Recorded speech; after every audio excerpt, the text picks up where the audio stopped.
السلام علیکم دوستو، کیسے ہو؟ سب خیریت سے ہوں گے؟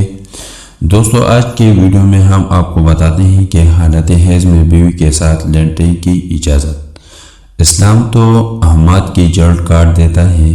اس کے احکامات فطری اور علمی حقائق پر مبنی ہیں، اس لیے انسانی اور حیوانی زندگی کو متوازن بنانے کی خاطر ہدایات دیتا ہے کہ جن پر عمل کرنے سے سماج فلاح و بہبود سے بہرور ہوتا ہے اور کسی قسم کی تنگی محسوس نہیں کرتا۔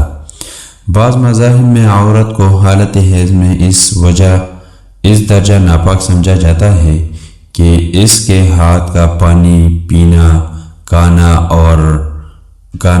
اور ساتھ لیٹنا بھی ممنوع سمجھا جاتا ہے، مگر شریعت محمدی صلی اللہ علیہ وسلم میں سوائے مباشرت عورت کے تمام بدن سے فائدہ حاصل کرنا جائز ہے۔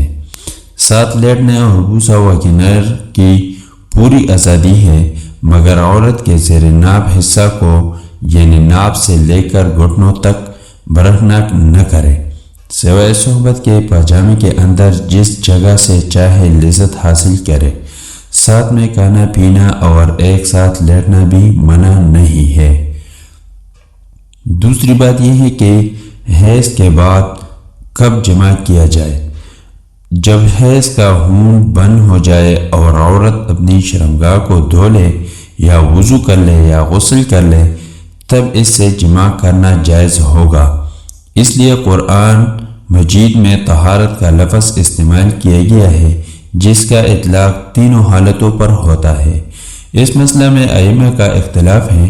امام مالک، امام شافعی اور امام احمد رحمہم اللہ کے نزدیک جب تک عورت غسل نہ کر لے یا کسی عذر کی وجہ کی بجائے غسل کے تیمم نہ کر لے، اس سے جماع کرنا ہی جائز نہیں ہے۔ امام ابو حنیفہ رحمہ اللہ کے مسلک میں مدت حیض کم از کم 3 دن اور زیادہ سے زیادہ 10 دن ہے۔ اب اگر خون 10 دن سے کم میں بند ہو جائے تو عورت سے جماع اس وقت جائز ہے جب وہ غسل کر لے یا ایک فرض نماز کا وقت گزر جائے، اور اگر خون پورے 10 دنوں کے بعد بند ہو تو غسل سے پہلے ہی اس سے جماع جائز ہے۔ لیکن مستحب یہی ہے کہ عورت کے غسل کر لینے کے بعد ہی اس سے جماع کرے، اور بقول حضرت امام غزالی رحمہ اللہ ایام حیض گزر جانے کے بعد نہانے سے پہلے عورت سے صبح نہ کرے کہ نص قرآن سے اس کی حرمت ثابت ہے۔